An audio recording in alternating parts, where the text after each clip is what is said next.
బ్రహ్మపుత్రుని చరిత్ర, త్రిలోక సంచారి చరిత్ర, భూలోకాల సంచారి చరిత్ర,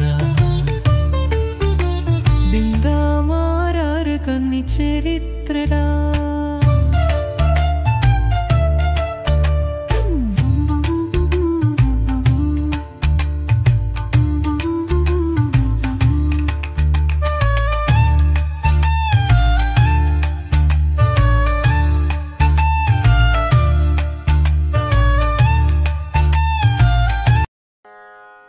ఓం శ్రీ గణేశాయ నమః. శ్రీమాత్రే నమః. శివాయ గురవే నమః. శ్రీకృష్ణ పరబ్రహ్మణే నమః. శ్రీరామాయ నమః. శ్రీ గురుభ్యో నమః. నారాయణం నమస్కృత్య నరం చైవ నరోత్తమం దేవీం సరస్వతీం వ్యాసం తతో జయముదీరయేత్.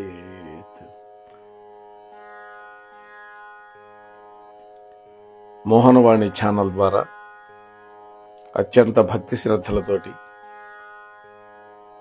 మహర్షుల చరిత్రలో భాగంగా నారద మహర్షి యొక్క దివ్య చరిత్రాన్ని శ్రవణం చేస్తూ ఉన్నటువంటి భక్తామ తల్లులకు తండ్రులకు ముందుగా నా యొక్క సాధువాదాలు.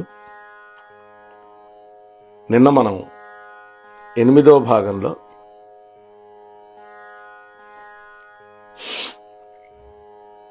గర్వించినటువంటి నారదుడు కామాన్ని జయించాను అనేటువంటి ఆలోచనతోటి విష్ణుమూర్తిని కూడా కొంచెం విచిత్రంగా ప్రవర్తించాడు అక్కడ. అలాగే విష్ణు మాయని దాటలేక చివరికి విష్ణుమూర్తినే శపించే స్థితికి వెళ్ళిపోయాడు. శ్రీమన్నారాయణుడు కూడా దాన్ని రామావతారంలో ఉపయోగించుకుంటానని చెప్పాడే గాని కోపపళ్ళ. ఆ తరువాత ప్రగల్భాలు పలకటం మంచిది కాదు నాయన అని చెప్పి సాక్షాత్తు విష్ణుమూర్తికి మనవడే, విష్ణుమూర్తికి బ్రహ్మ కొడుకు నారదుడు. సరే, నారదుడు మాయను తొలగించుకొని శరణు కోరుకొని విష్ణుమూర్తిని వెళ్ళిపోయాడు. ఈ కథ అంతా మహాభారతం శాంతి పర్వాల్లో మనకు కనిపిస్తుంది. మనం చెప్పుకున్నాం శాంతి పర్వాన్ని.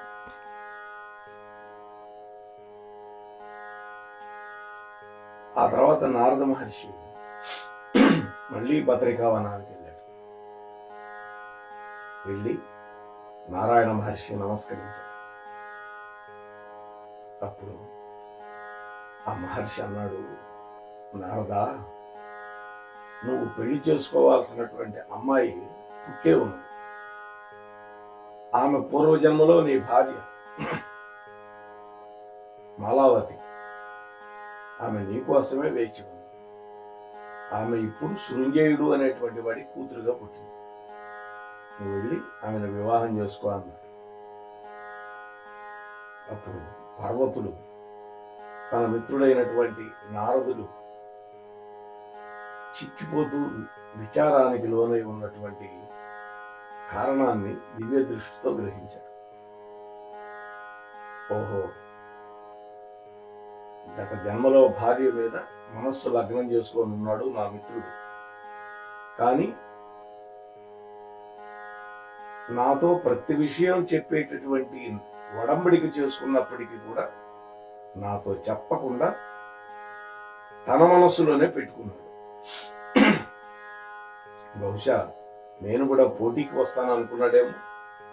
అంటే నా మీద నా మిత్రుడికి నమ్మకం లేదు, మైత్రి ధర్మాన్ని ఇతడు భంగం చేశాడు అని అనుకొని నారదుడి మీద కోపం వచ్చింది పర్వతుడికి.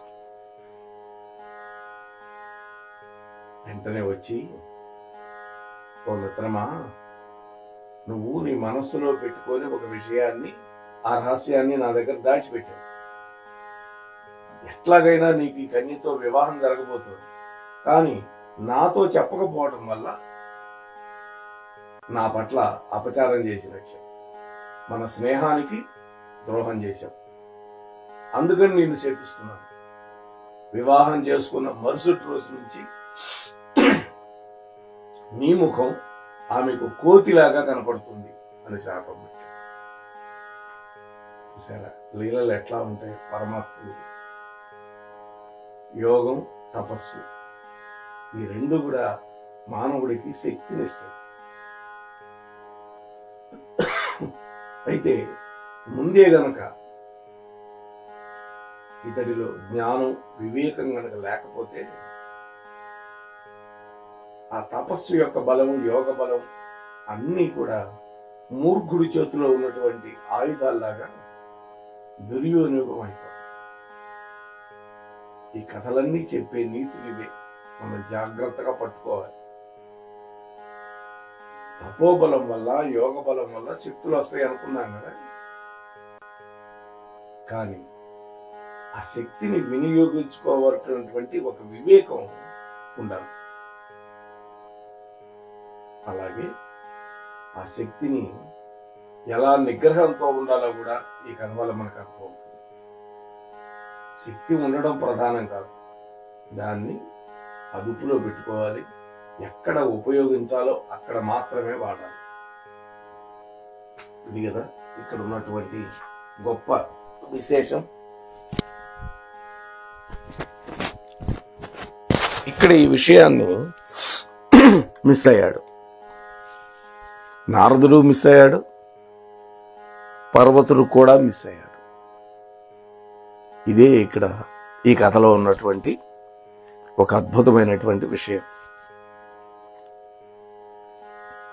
అయితే మనకి ప్రస్తుత సమాజంలో, రాజకీయాల్లో కూడా కనిపిస్తుంది. అధికారంలోకి వచ్చిన తర్వాత రాజ్య పరిపాలనలో ఏది మంచిది, ఏది చెడ్డది, అసలు నా కర్తవ్యం ఏంటి, నేనేం చేయాలి,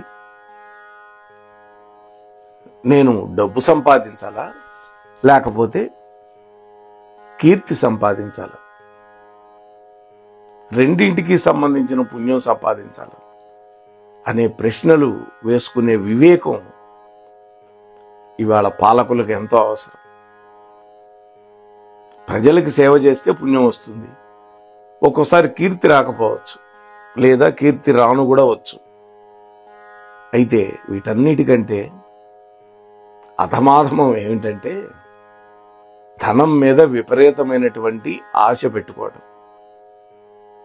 అధికారంలో ఉన్నప్పుడు అత్యుత్తమమైనటువంటి వస్తువుని ఆశించకుండా ప్రతి వ్యక్తి అధమమైనటువంటి ధనాన్ని మాత్రమే ఆశిస్తూ ఉంటాడు. ధనాన్ని ఆశించేవాడికి భగవంతుడు కూడా ఒక అవకాశం ఇస్తాడు పుణ్యం సంపాదించుకోవడానికి. అటువంటి ఒక అవకాశం దొరికినప్పుడు అటువంటి అవకాశాన్ని వదిలిపెట్టకుండా ఉండాలి.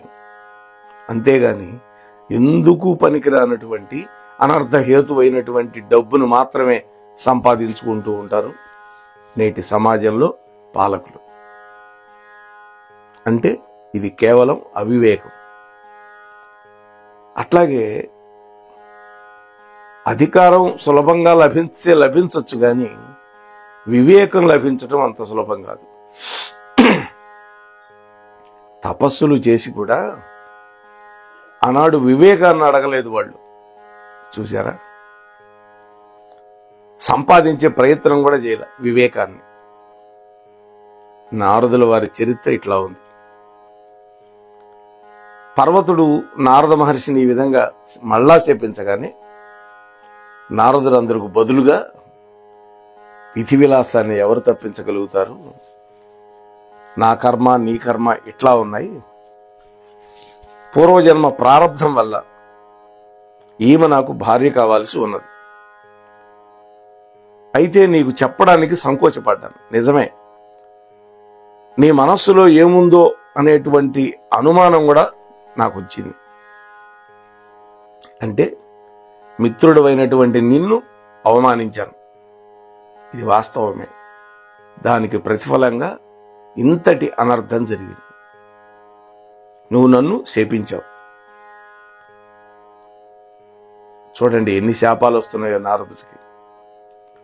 శాపగ్రస్తున్నైనటువంటి నేను ఆ విధంగా ఎంతకాలం ఉంటానో తెలియదు. అంతకాలం కూడా నీకు నీ తపోబలం క్షీణించిపోయి స్వర్గలోకానికి వెళ్ళలేవు. శాపం పెడితే ఏమవుతుంది? తపోబలం క్షీణించిపోతుంది. అందుకనే విశ్వామిత్రుడు కోపం వచ్చేటట్టు చేసి శాపాలు పెట్టేటట్టు చేస్తూ ఉంటారు. పరీక్ష పెట్టమే ఒక రకంగా. కాబట్టి తపోబలాన్ని పోగొట్టుకున్నటువంటి నువ్వు కూడా భూలోకంలోనే తిరుగుతూ ఉంటావు అని ప్రతిశాపం ఇచ్చాడు. ఇక్కడ శాపం ప్రతిశాపం. ఎందుకంటే జ్ఞానం లేకుండా చేసినటువంటి తపస్సు ఎప్పుడైనా సరే క్షీణించిపోవాల్సిందే. ఇది మనం ఇక్కడ గుర్తుపెట్టుకోవాల్సింది. అదేవిధంగా వివేకం లేకుండా సంపాదించినటువంటి ధనం కూడా నశించిపోవాల్సింది. అంటే పుణ్యం వివేకం ఈ రెండూ లేనటువంటి ధనం అన్నదే అది ఎప్పటికైనా సరే నశించిపోవాల్సిందే. ఇది మనం గుర్తుపెట్టుకోవాలి.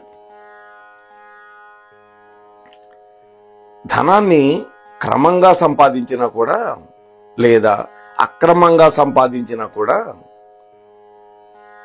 ఆ వ్యక్తిలో వివేకం అనేది గనక ఉదయించిందా అది అతడు తప్పకుండా సద్వినియోగం చేసుకుంటాడు. వివేకహీనుడి యొక్క ధనం అధికారం రెండూ కూడా దుర్వినియోగం అయిపోయి ఒకనాటికి నశించిపోతాయి. ఇక్కడ ఇది విశ్లేషణ. అసలు పరమేశ్వరుడి యొక్క సృష్టిలో విద్య వివేకం ఈ రెండూ చిన్న వయసులోనే సంపాదించుకొని మధ్య వయస్సు వచ్చిన తర్వాత డబ్బు సంపాదించుకునేటట్లుగా ఒక పద్ధతి పెట్టారు మన పూర్వీకులు. చూసారా? కానీ చిన్నప్పటి నుంచి మనకు ధన సంపాదన కోసమే పనికొచ్చే లౌకిక విద్యనే ఆధ్యేయంతోనే చెబుతూ ఉండటం వల్ల ఇవన్నీ కూడా ఇంగ్లీష్ వాడు లార్డ్ మెకాలే అనేవాడు మన నెత్తిని రుద్దిపోయినాడు. ఈ దిక్కుమాలిన విద్యా విధానం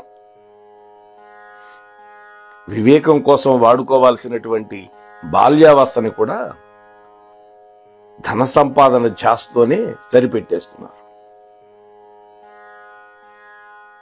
ఆ ధన సంపాదన అనేది ఆ విద్యాభ్యాసంలో ఒక భాగం అయిపోయింది. విద్యను కొనుక్కోవటం మొదలుపెట్టాం కదా కార్పొరేట్ వ్యవస్థలో. అందువల్ల ఏమవుతుంది? మనిషి ధనం సంపాదిస్తాడు కానీ వివేకాన్ని మాత్రం సంపాదించలేడు. అంటే ధన సంపాదన మార్గాలు వెతుకుతూ ఉంటాడు. ఇది అపసవ్యపు విద్య అవుతుంది. ఆర్య సంస్కృతిలో మన పురాణ వాంగ్మయాల్లో ఇలా లేదు. ధనం సంపాదించుకోవటం అనే ఆలోచన తల్లిదండ్రులకు కానీ చిన్న వయసులో ఉన్నటువంటి పిల్లవాడికి కానీ యవ్వనంలో ఉన్నవాడికి కానీ ఆనాడు లేనేలేవు. మరి ఆ తర్వాత ఏం చేస్తాం? ఎలా సంపాదిస్తాం? ఎట్లా బతుకుతాం? ఈ ప్రశ్నలే ఉదయించవు. అంటే చిన్నతనంలో చేయవలసినటువంటి పని ఏమిటి అంటే విద్యా సముపార్జన, వివేక సముపార్జన, ఈ రెండు మాత్రమే. ఇంకొక దృష్టికోణం లేనే లేదు. అది మన యొక్క పెద్దల యొక్క దృష్టి.